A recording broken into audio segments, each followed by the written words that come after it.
What's going on, guys? So I'm out here in downtown Corpus Christi for the art walk. They do this like every first Friday of the month, I think, and I ran into this guy who handed me this really cool little QR code. He said he has a YouTube channel. So what exactly do? You want to introduce yourself real quick? Hi, yeah, my name's Joseph, or I go by J-Rod on YouTube, and I'm Cheese Dimes as well, and I collect a lot of things, going thrifting, flea markets, to garage sales, and a lot of local events down here.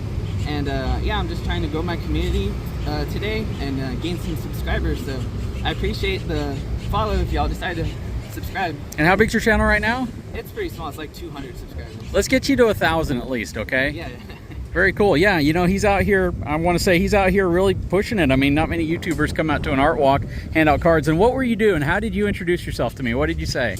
I just said that I'm trying to grow my community and get some more subscribers. And if you subscribe, you have a cool little bag here with some of the stuff that you thrift for, right? Yeah, I do thrifting, and these are just like some prizes I'm giving out to people. Mind if I peek inside? Sure, yeah. Some little prizes that I give for people that subscribe for me today. That's very cool. You know, it all starts somewhere, and what you're doing right here is going to help you grow a huge community. Good job, brother. Thank you. What was your name? My name's JD. JD? I have a YouTube channel, BigTruckBigRV. Okay, yeah, I'll definitely there we go. That, unless I already do, I don't know. But. You may. Go ahead and subscribe to this channel, guys, if you haven't. Very cool. Thank you, man. Yes, good luck.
What's going on, guys? So, I'm not sure what time this video is going to be released, but as many of you know, we have a big old hurricane barreling in, and at least it's supposed to be a hurricane by the time it gets here. We don't know what type of strength it's going to be. The term rapid intensification has definitely been something I've heard more and more about over the last several years, so we're just taking every precaution we can. Thankfully, when we bought the cabin, the previous owner had already purchased all of the Lexan panels to cover the windows. Typically a really good precaution. There are great perks with getting these types of panels, but then there's a lot of downsides to them, and those downsides typically be that they are super heavy, and you have to remove them when you're done, because if you don't have an opening, you don't have a path out in the event of a fire. So this is a really important thing to remember.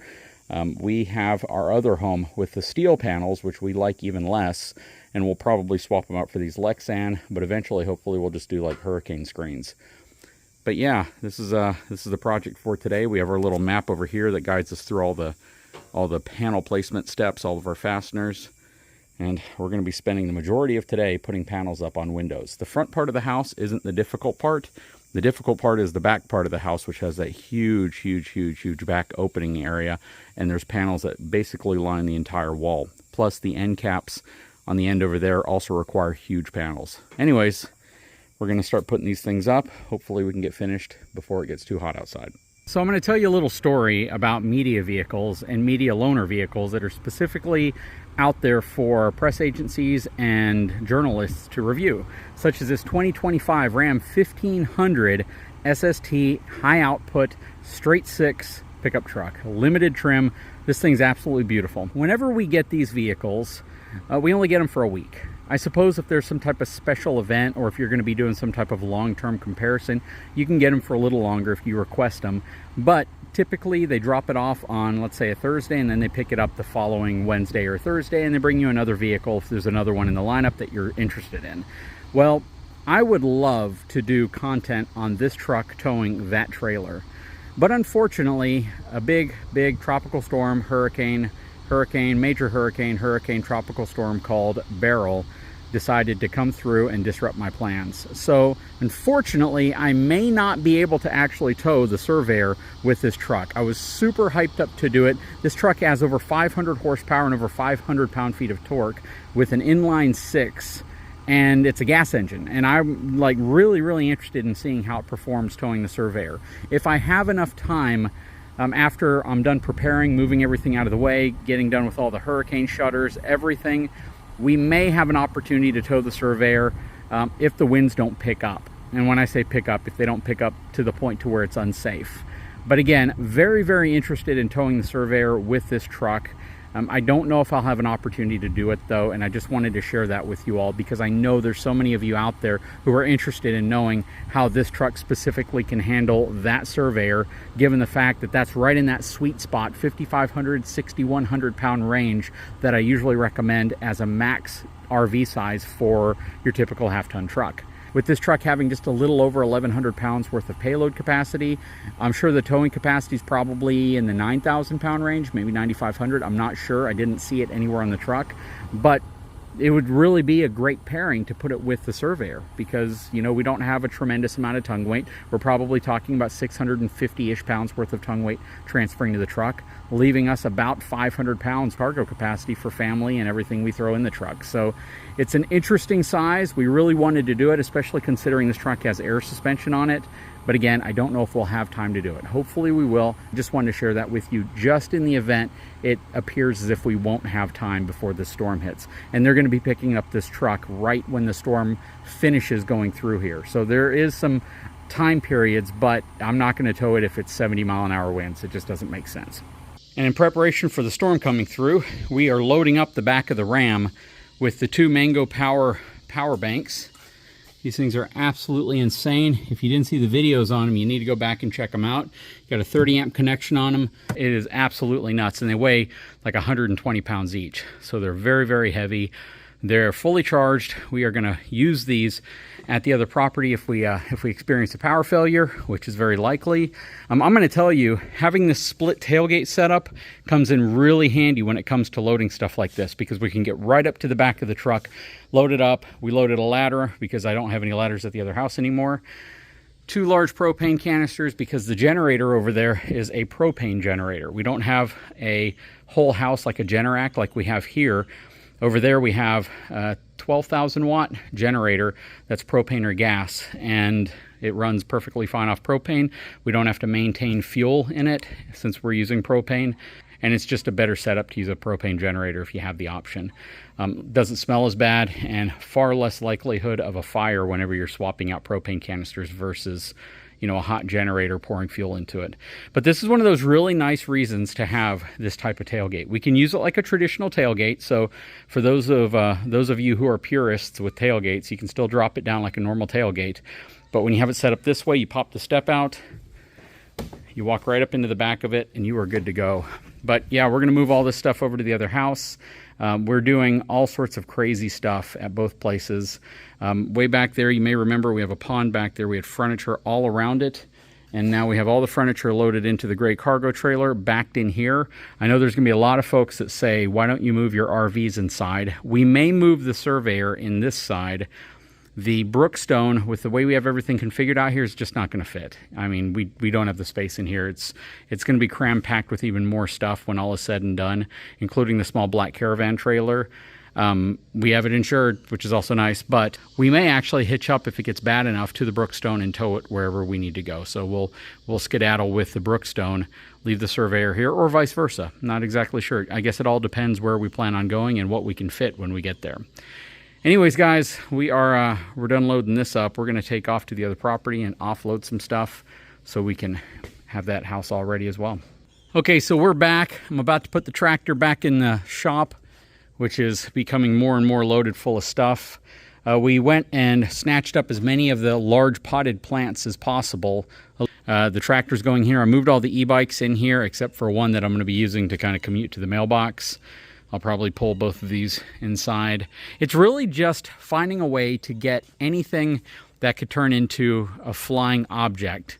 And not everything that is loose on the ground can turn into a flying object. Some stuff just won't fly around. It'll just stay where it's at. Like little pieces of wood like that. If we have like a Cat 4, Cat 5 hurricane, yeah, that stuff can be thrown anywhere. Mainly what we deal with out here would be limbs, trees, things like that fall, that are in the air already or above the ground, and then as they fall, they turn into a projectile. We don't have really much of a concern out here for some of this stuff, but like that solar panel over there, that's got to go, right? That's got to be brought in the shop. The solar panel right there, any of the solar panels essentially I have on the trailers that keep the batteries maintained are going to be brought in the shop. Other things, like I said, these barrels I might bring in or put some of those 2x4s on the floor. I don't think that front upper deck section is going to go anywhere. But that's really what it is. It's trying to get stuff that has shape to it that would be able to catch air and be thrown or moved. It's moving that stuff out of the way. I don't think I'm going to have any issues with that trailer, but I will probably move that trailer over with my other trailers over here just to get it out of the way. You know, for RVs, there is not a tremendous number of things that you can really do to secure them. You can put your leveling jacks down, which is a really important step to do. You can chalk your tires, take your tire covers off because they'll probably end up a block away if you don't. So I've done that for both trailers. I've chalked the tires on both trailers. You know, you could add water to your tanks, which would definitely add some weight if you fill all your tanks full of water, but I don't know if we'll do that. It doesn't look like the hurricane's going to be a crazy major hurricane unless it just insanely rapidly intensifies over the next couple of days, which I sure hope it doesn't. But it does look like it might be tracking slightly north of us at this point. We're literally following the news like every 2 hours. And if that's the case, we'll get wind coming from some odd directions. But the key here is just to secure what you can secure. I like to keep my trailers kind of stacked next to each other. And what that does is if the wind's blowing from this side, it mitigates the risk that any one trailer is going to get a tremendous amount of wind. And that's the reason why I parked the mini excavator right here. Because if the wind comes this way, it's going to be broken up by this, then that, then that. And that's essentially how you can kind of keep things from tipping over. On tongue jacks, you definitely want to drop your front tongue jack if you have a travel trailer down relatively low. And the reason for that decision is because if it's sitting up real high, if your trailer starts rocking like this, it can buckle. The leg can buckle and it can tip your trailer over. That is probably the number one thing that I've seen happen after windstorms that have come through here.